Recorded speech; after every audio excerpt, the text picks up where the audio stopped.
ఆత్మరూపి అన్నారు. 2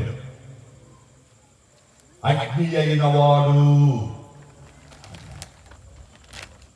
3 సర్వాంతర్యామి అన్నారు. 4 సర్వముఖ శక్తిమంతుడు అన్నారు. 5 శూన్యములో వసించే వారికి పెట్టిన పేరు దేవుడు అని. ఎన్ని లక్షణాలు? 5 లక్షణాలు కలిగిన ఆయనను ఏమని పిలిచారంటే అదృశ్యుడైన దేవుడు అని పిలిచారు. అంటే కనబడని ఒక శక్తి ఉంది,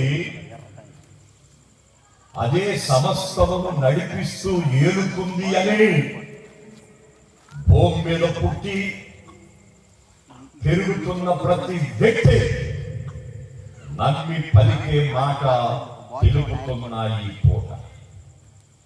ఈ 5 లక్షణాలు కలిగిన దేవునికి పెట్టిన పేరు అదృశ్యుడైన దేవుడు. ఈయన ఎక్కడుంటాడు? 2వ మాట తెలిస్తే చెప్పొచ్చు, మీరు అక్కడి నుంచి కూడా ఒక మాట అందియొచ్చు. దేవుడంటే 5 లక్షణాలని చెప్పాను. ఆయన పేరేమని చెప్పాను? అదృశ్యుడైన దేవుడని చెప్పాను. ఇది హృదయంలో ముద్రించుకోండి. ఒకవేళ మేలులు ఏమైనా కావాలని వచ్చావేమో ఈ పూట, అయ్యేం ఉండవు. ఇక్కడ దీవెనల కోసం వచ్చావేమో, అవి కూడా లేవు. అక్కడ ఇల్లు కట్టుకోవడాకో, పెళ్లిళ్ళు చేసుకోవడాకో, పొరులు పోయిటాకో, బాగా తిని జక్కగా భక్తి కొట్టకు వచ్చావేమో, ఏం లేవు ఇక్కడ. అలాంటి వాడు ఎవరైనా మెల్లిగా లేచి మీరు వెళ్ళి హాయిగా మొదటికి పడుకుంటే మీరు దేవుణ్ణి గురించి తెలుసుకొని ఎవరికైనా చెప్పే అంతటి సామర్థ్యత నాకు ఉండాలి. ఆ దేవునిలో నేను పరిపూర్ణమై ఆయనతో కూడా యుగాలు నేను జీవించాలని కోరుకుంటే అలాంటి వారు కూర్చోవచ్చు. దేవునికి స్తోత్రం. ఎంతసేపు నేను చెప్పలేదు. మరి చిన్నోడు నేను దరిదాపులు అనుకున్నాను, ఒక గంట అనుకున్నారు. ఇంకా మించి వద్దులే మరి, ఎందుకంటే పరిస్థితులు ఇదివరకు రోజులు కాదు. ఇదివరకు 3 గంటలు 4 గంటలు కూర్చునేవాడు నాన్న. అప్పుడు బాగా ఆరాధన జరిగి ఆత్మ సమానంగా పాటలు ఉండి ఆరాధన అయిపోయినా కూడా వెళ్ళేవాళ్ళు కాదు. కూర్చొని నాకు ఎట్లా దర్శనం వచ్చింది, ఎట్లా కళ కనపడింది, ఎట్లా జరిగింది, నాకు అద్భుతం జరిగింది అని చెప్పుకొని అక్కడ డొల్లాడి కలిసి కూర్చొని అమ్మయ్య అనుకొని పోయింది. ఇప్పుడు అట్టగా అసలు. అందుకని మనమే కొద్దిగా తెలివితో జ్ఞానయుక్తంగా ఆలోచన చేసి పంపిస్తే మళ్ళీ ఎక్కడ ఉండొచ్చు. అందుకని కొంచెం పెద్దదాగే ముగించే అవకాశం చూద్దాం. కానీ దేవుని గురించి సంపూర్ణంగా చెప్పకుండా మాత్రం వదిలేది లేనే లేదు. దేవుడు అనగా 5 లక్షణాలు కలిగిన వాడు. ఆయన పెట్టిన పేరు అదృశ్యుడైన. ఈ దేవుడు ఎక్కడుంటాడు అని ఎవరైనా మిమ్మల్ని అడిగితే పైకి చూసి దాన్ని ఆకాశం అంటారండి. ఏమండి ఆకాశం అంటారు దాన్ని. ఆకాశ మహాకాశాల పైన, ఎక్కడ? ఆకాశ మహాకాశాల పైన ఉత్తర దిక్కున మేఘమండలం మీద మహిమ సింహాసనాసీనుడై ఎవ్వరూ సమీపింపలేని తేజస్సులో అమరత్వం కలిగి ఉండేవాడే 5 లక్షణాలు కలిగిన అదృశ్య దేవుడు అని పూట మీకు నేర్పిస్తున్నాను. దేవుడు అంటే ఎన్ని లక్షణాలు? ఏం పేరు ఆయన పేరు? ఇప్పుడు ఆ దేవుడు ఎక్కడ ఉంటాడు?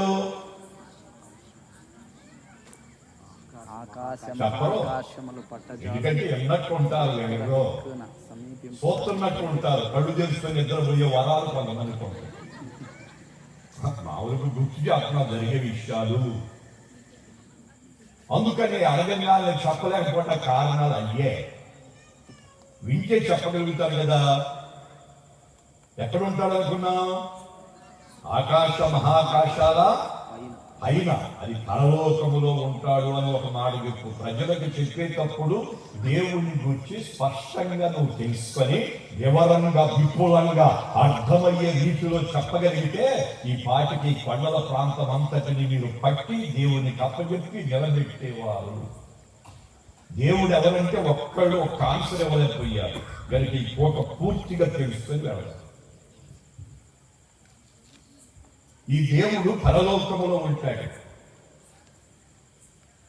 ఆయన ఇప్పుడు మనకు కనపడి ఆకాశ భూమి సూర్యచంద్ర నక్షత్రములు కలుగజేయక ముందు, మానవ జాతిని చెయ్యక ముందు ఉన్నవాడు అనువాడు అని ఆయన గురించి చెప్పబడింది అన్నమాట. మరి ఇవన్నీ లేకముందు ఏముందయ్యా అన్నట్టుగా నువ్వు చూస్తే నేను ఒక మాట చెప్పగలను. నీ పోక ఏముందంటే దేవుని నోట ఒక మాట, కోటాను కోట్ల దేవదూతల కలుగులుగా కని పలికారట, కలిగిపోయారు. ఎన్ని కోటాను కోట్లు యూహ్యాలన్నాడు సైన్యం. ఈ మానవ మేధస్సు లెక్కించేంత జ్ఞాన శక్తి మనకు లేనే లేదు. అందుకని యూహ్యాలు అన్నాడు.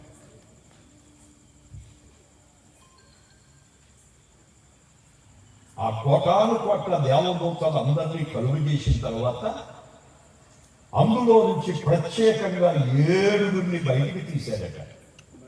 ఎంతమందిని? 7. అందులో నుంచి ముఖ్యులుగా 3 తీశారట. ఆ 3లో నుంచి ప్రథమునిగా 1 తీశారట.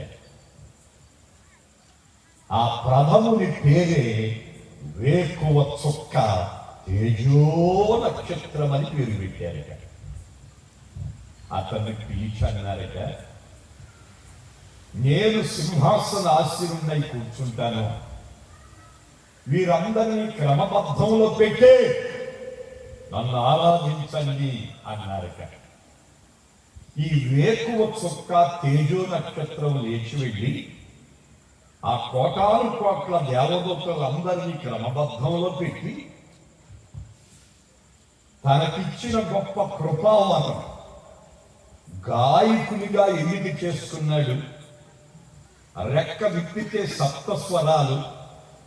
అలా దూతలందరూ ఏకకంఠముతో దేవుడు సింహాసన ఆసీనుడై ఉన్నప్పుడు ఆ దేవుడు పరిశుద్ధుడు, దేవుడు పరిశుద్ధుడు, పరిశుద్ధుడు, పరిశుద్ధుడు, పరిశుద్ధుడని మానక ప్రతిగానాలు చేస్తూ ఉన్న కాలమని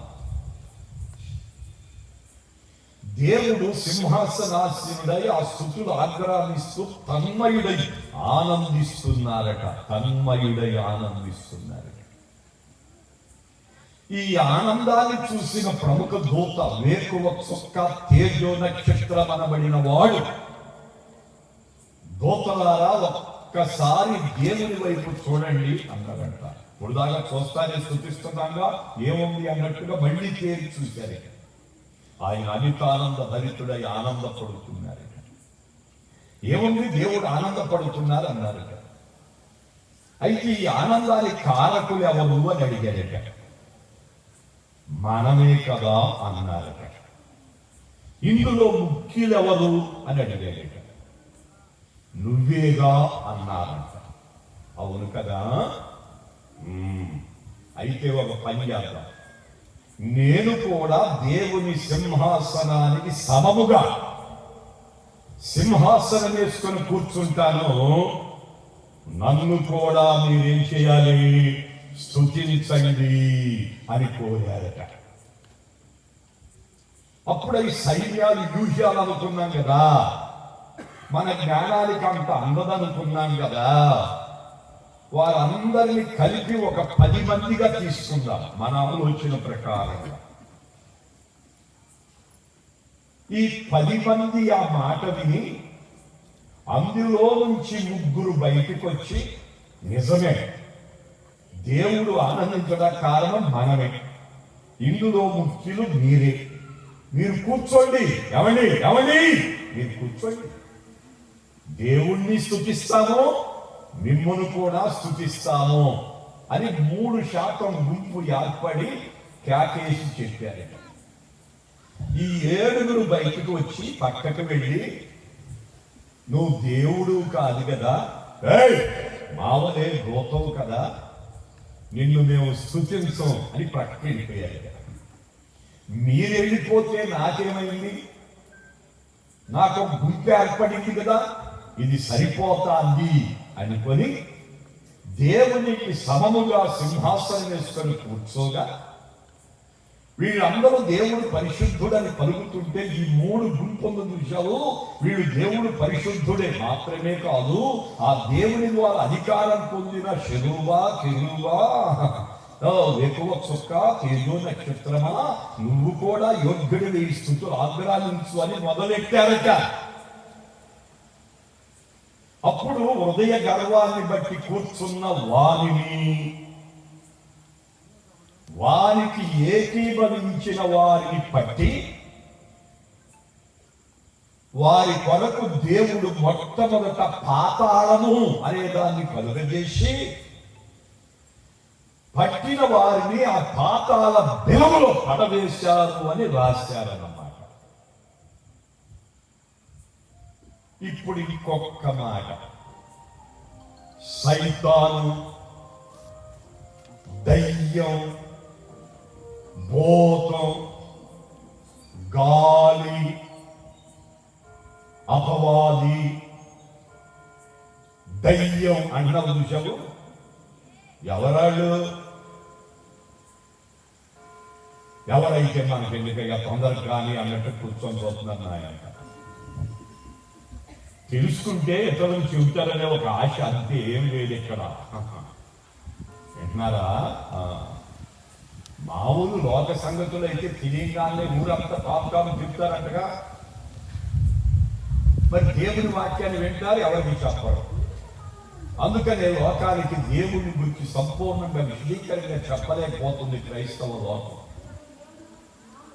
కనుక సేవకుడు చెప్పే మాట యందు లక్ష్యముంచి ఆ మాట హృదయంలో చేర్చుకొని దాన్ని నెమరవేసి దాన్ని వెంటనే ఇతరులకు బోధించగల శక్తి కలిగి ఉండేదే భక్తి. ఏమండి, వారిని సంపూర్ణమైన భక్తులు అంటారు. వారికి ఏం కలగబోతుందో చెప్పబోతున్నా ఈ పూట ఊరికి మీకు అర్థమవడానికి గుర్తు చేసి ఆ మాట. త్రోయబడిన వారు ఉన్నారు చూశారు, వారే దేవునికి వ్యతిరేకంగా అపవాదిగా, సైతానుగా, దెయ్యముగా, లేకపోతే భూతంగా నువ్వు అనుకున్నట్టుగా